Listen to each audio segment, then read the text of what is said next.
Hey students, good morning. Welcome to the lecture of business accounting. We have completed depreciation in yesterday's session. At the end of the session, we had talked about the next chapter that was supposed to be accounting standards, a theory chapter. Am I right?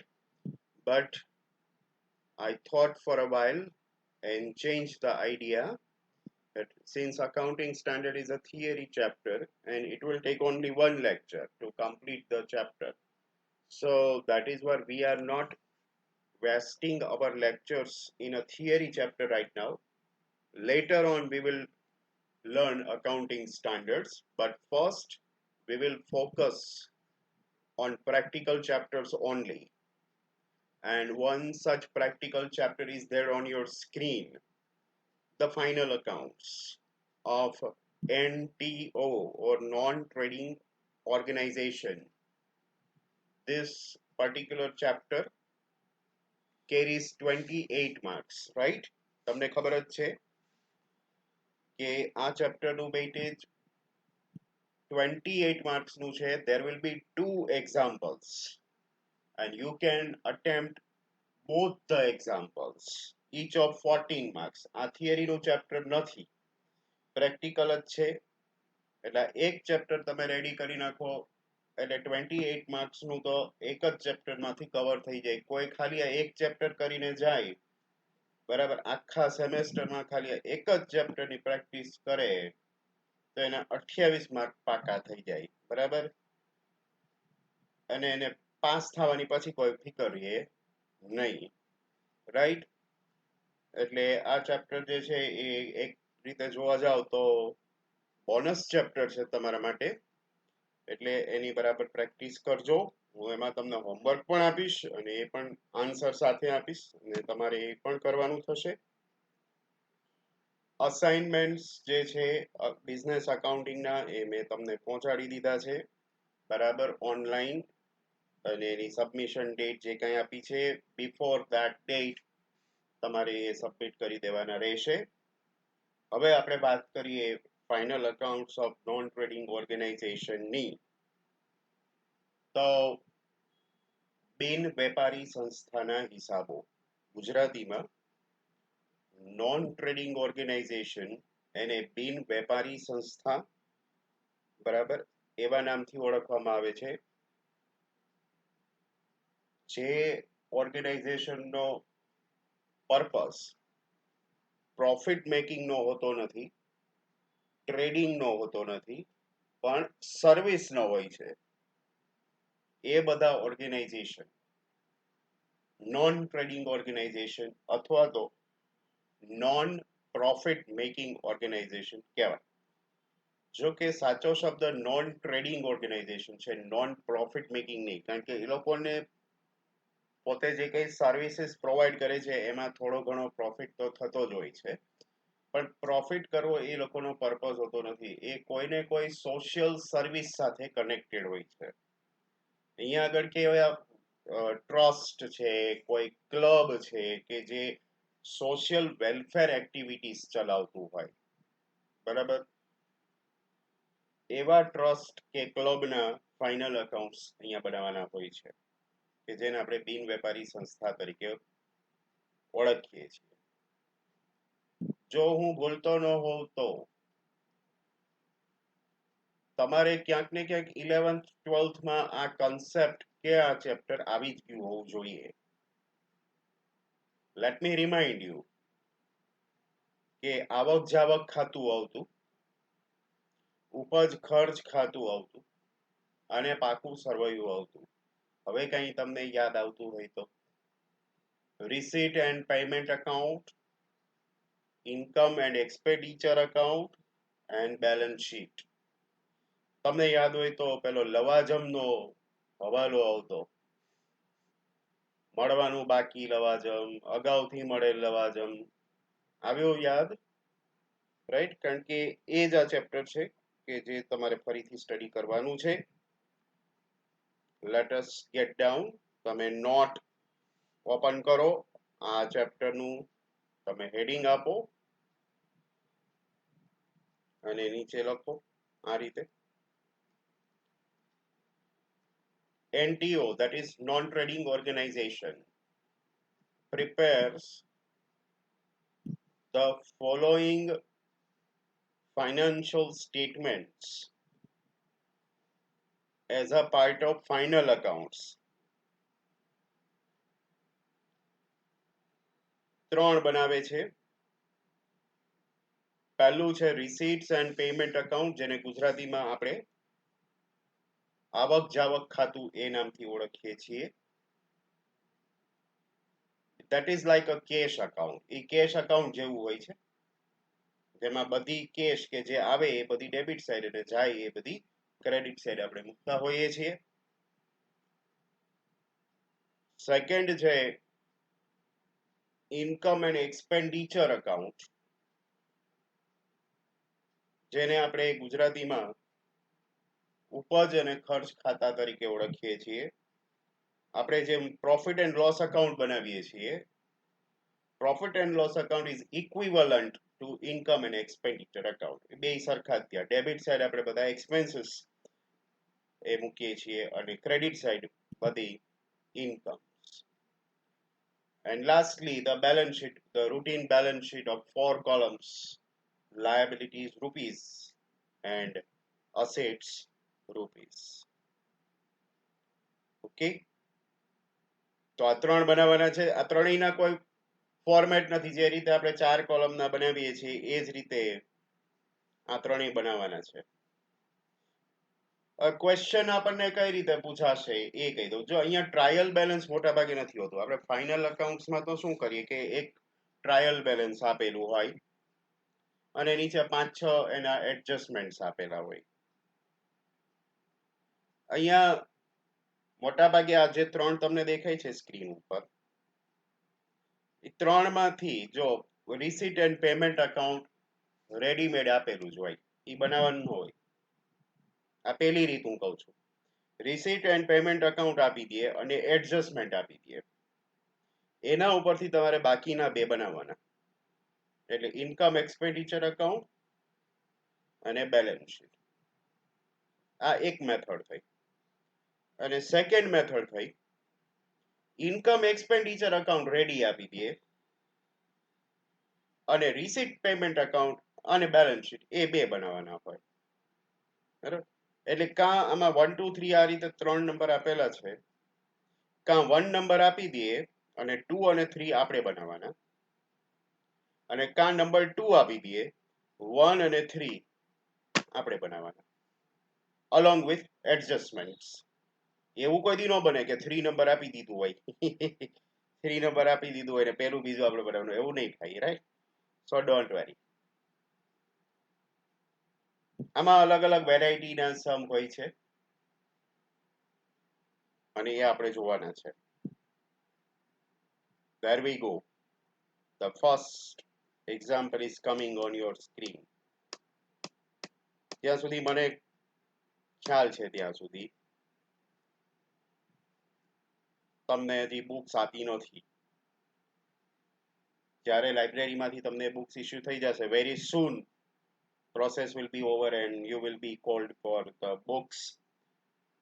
પછી તો શું છે, તમારે સમ લખવો નહીં પડે. બરાબર છે? પણ ત્યાં સુધી આપણે લખી લખીને થોડું જવું જોઈશે. તો તમે આ સમ કાં તો આનો સ્ક્રીનશોટ લઈ લ્યો અને કાં તમે બુકમાં જોઈ જોઈને લખી લો. હવે જો આ પહેલી મેથડનો સમ થઈ ગયો. જો તમને આપેલું છે અહીંયા આગળ હેડિંગમાં 2021 છે, right? Not 2020. Okay. Prepare income and expenditure account for the year ending on 31st March 2021 and balance sheet as on that date for Jeev Daya Seva Trust from the information given below. આમાં જો receipt and payment account આપેલું છે, number 1 આપેલું છે, 2 અને 3 આપણે બનાવવાનું છે. જો અહીંયા receipt and payment account A cash account જેવું જ હોય, મેં તમને કહ્યું હતું, બરાબર છે. એ કેશ અકાઉન્ટ જેવું જ હોય. એટલે એમાં શું થાય કે ડેબિટ સાઈડ બધી ઇન્કમ્સ આપેલી હોય અને ક્રેડિટ સાઈડ બધા એક્સપેન્સ આપેલા હોય. અને કારણ કે કેશ અકાઉન્ટ જેવું હોય એટલે એમાં ઓપનિંગ બેલેન્સ અને ક્લોઝિંગ બેલેન્સ પણ હોય. જો અહીંયા ડેબિટ સાઈડ ઓપનિંગ બેલેન્સ છે 12,500 અને ક્રેડિટ સાઈડ ક્લોઝિંગ બેલેન્સ પણ આપેલી છે, ધેટ ઇઝ 17,800, રાઈટ. હવે આપણે સમ કરીએ. જેમ ફાઇનલ અકાઉન્ટ્સનો સમ હોય અને એમાં તમારે એડજસ્ટમેન્ટ જે છે ટીક કરવાના હોય, એમ અહીંયા એડિશનલ ઇન્ફોર્મેશનમાં નીચે તમે જોઈ શકો છો there are total 5 adjustments given. આ પણ તમારે લખવાના જ છે, બરાબર. એ પણ તમારે લખવાના જ છે, એ લખી લ્યો. આપણે ટીક કરી લઈએ એડજસ્ટમેન્ટ્સ. સબસ્ક્રિપ્શન નંબર 1 છે, સબસ્ક્રિપ્શન, જેને આપણે ગુજરાતીમાં લવાજમ કહીએ છીએ, રાઈટ. લવાજમને જ ઇંગ્લિશમાં સબસ્ક્રિપ્શન કહેવાય. અને સબસ્ક્રિપ્શનનો એડજસ્ટમેન્ટ એટલે આ ચેપ્ટરનો most important adjustment. You know that. ચલો, subscription outstanding for the current year is 15,000. ઉપર જો અહીંયા દેખાય છે રિસીટ સાઈડ સબસ્ક્રિપ્શન, એને આપણે ડાર્ક કરી દઈએ અને એની સામે એની અમાઉન્ટ જે આપેલી છે એને પણ આપણે ડાર્ક કરી દઈએ. તમે સબસ્ક્રિપ્શન ખાલી ટીક કરો, બીજું કંઈ ન કરો, તમે સબસ્ક્રિપ્શન ટીક કરો. સિમિલરલી સેકન્ડ એડજસ્ટમેન્ટ, અને એડજસ્ટમેન્ટ છે ને બહુ સહેલા હોય. ફાઇનલ અકાઉન્ટમાં મને જો કોઈ ચેપ્ટરના એડજસ્ટમેન્ટ સૌથી વધારે ગમતા હોય તો આ ચેપ્ટરના. આમાં આઉટસ્ટેન્ડિંગ ને પ્રીપેડ ને ડેપ્રિસિએશન આવા ઈઝી જ આવે, એટલે મને આવા એડજસ્ટમેન્ટ બહુ જ ગમે. Salary outstanding for the current year 2,500. Outstanding એટલે બાકી, તમને ખબર છે. સેલેરી આ રહી અહીંયા ઉપર છે જ, પેમેન્ટ સાઈડ પેલી એન્ટ્રી છે. Tick mark salary.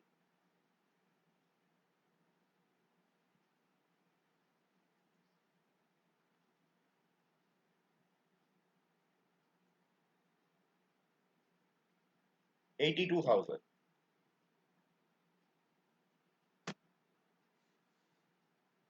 Next, provide 10% depreciation on building and furniture. Building અને ફર્નિચર ઉપર ક્યાંય આપેલા છે? જો અહીંયા નીચે જ આપેલા છે, નંબર 5 માં. જો અહીંયા balance on 1st April 2020, that is the year beginning. એમાં ફર્નિચર અને બિલ્ડિંગ બે આપેલા જ છે, જો આ રહ્યા. એટલે એને અહીંયા ટીક કરી દો બેને, કારણ કે આપણે બેલેન્સ શીટ બનાવશું, એમાં અસેટ સાઈડ મૂકશું, ઇનર કોલમ, એના ઉપર ડેપ્રી ગણશું. એ સિવાય ફર્નિચર માટે અહીંયા આપેલું છે, જો અકાઉન્ટમાં અહીંયા સેલ્સ ઓફ ફર્નિચર, એ ફર્નિચર રિલેટેડ જ છે, એટલે એ ટીક કરી નાખો. આપણે ફર્નિચર માંથી માઇનસ નહીં કરવું પડે, સેલ થઈ ગયું છે તો. એટલે એ કરી નાખો, ત્યાં ટીક કરો. અને અહીંયા ફર્નિચર આપેલું છે પેમેન્ટ સાઈડ, જો સેલેરીની નીચે. એટલે આ જે છે પેમેન્ટ સાઈડ આપેલું છે, એટલે ફર્નિચર પરચેસ કર્યું હોવું જોઈએ, એ છે. એટલે ફર્નિચર નું પરચેઝ આપેલું છે, સેલ આપેલું છે, અને એના ઉપર ડેપ્રી ગણવાનો છે. એ આપણે જોશું. that will be an interesting kind of calculation. Next, number 4, 60% of entrance fees are to be capitalized. અહીંયા જુઓ રિસીટ સાઇડ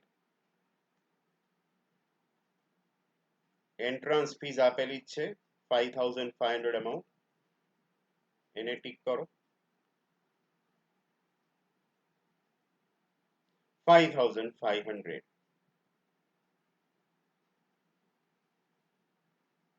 ત્યાંથી આગળ પછી જે 5 નંબરમાં તો છે બેલેન્સ ઓન 1 એપ્રિલ 20. ફર્નિચરની બેલેન્સ છે, બિલ્ડિંગ અને કેપિટલ આપી દીધી છે. કેપિટલ નો આપ્યું હોય તો પહેલું કામ આપણે કેપિટલ ફાઇન્ડ કરવું પડે, પણ આ ક્વેશ્ચનમાં કેપિટલ આપી છે એટલે બીજું કઈ કરવું નહીં પડે. એ સિવાયના હિડન એડજસ્ટમેન્ટ જોઈ લો. પહેલા ડેબિટ સાઇડ રિસીટ્સમાં જુઓ કોઈ હિડન એડજસ્ટમેન્ટ છે? નથી. હવે પેમેન્ટ સાઇડ જોઈ લો તો ઓલરેડી આપણે સેલેરી ફર્નિચર તો ટીક કરેલા છે. ઓ યસ.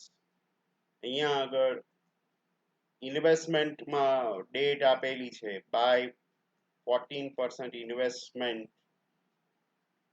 ઓકે, ઇન્વેસ્ટમેન્ટ આપેલા હોય તો એનું ઇન્ટરેસ્ટ આપણે કેલ્ક્યુલેટ કરવું પડશે, તો એ આપણે કરીશું. અને ઇન્વેસ્ટમેન્ટની અમાઉન્ટ એ છે 25,000. ફાઇન. ઇન્વેસ્ટમેન્ટ જે છે એને હું સેજ સેપરેટ કરી દઉં છું, એટલે to avoid any mistakes later on.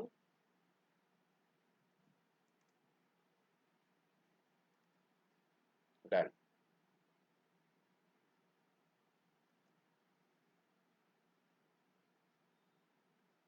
બીજું એક કહી દઉં કે આ ઇન્વેસ્ટમેન્ટ છે એના માટે ઇન્ટરેસ્ટ ઓન ઇન્વેસ્ટમેન્ટ એ સામે આપેલું છે. આપણે આ સાઈડ જેમ ઇન્વેસ્ટમેન્ટ સ્ટીક કરે એની એક્ઝેક્ટ સામે અહીંયા આગળ જો ટુ ઇન્ટરેસ્ટ ઓન ઇન્વેસ્ટમેન્ટ આપેલું છે, તો એને પણ આપણે ટીક કરીએ. એનો જ ઇફેક્ટ આવશે એમાં, અને એની અમાઉન્ટ જે છે એ છે 3000.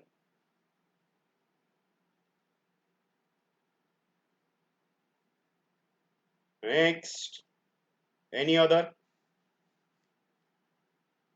આવશે તો આપણે જોઈ લઈશું. અત્યારે આપણને આટલા દેખાય છે. આના ઉપરથી હવે આપણે અકાઉન્ટ બનાવવાના છે. અહીંયા આગળ આ રીતે અકાઉન્ટ બનાવેલા છે, તમે જુઓ. આ રીતે હેડિંગ આપવાનું છે. આપણે બે બનાવવાના છે, ઇન્કમ એક્સપેન્ડિચર અકાઉન્ટ અને બેલેન્સ શીટ.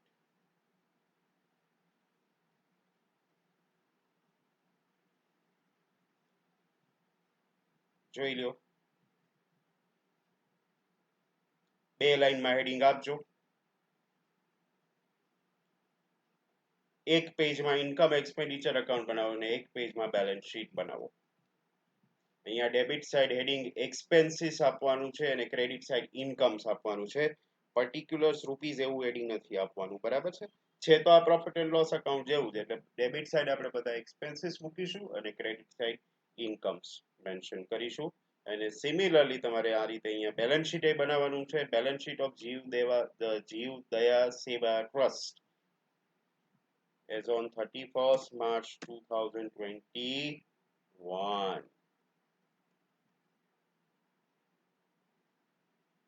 લાયબિલિટીઝ અસેટ્સ એ રીતે આ પણ એક પેજમાં બનાવી નાખજો. આટલું રેડી કરી રાખજો.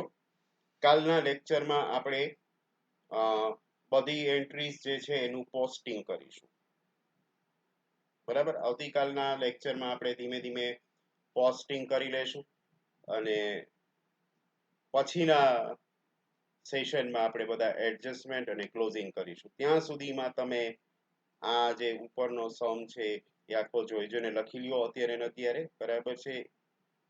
એ પણ જરૂરી છે. આખો સમ જે છે એ લખી લ્યો. જો આ અકાઉન્ટ, આનો સ્ક્રીનશોટ લઈ લ્યો આટલાનો, પહેલા વિડીયો પોઝ કરી આટલાનો સ્ક્રીનશોટ લઈ લ્યો અને એમાં જોઈ જોઈને લખી લ્યો. અને પછી એની નીચે આ 5 એડજસ્ટમેન્ટ છે એનો સ્ક્રીનશોટ લઈ લ્યો અને એ જોઈ જોઈને લખી લ્યો.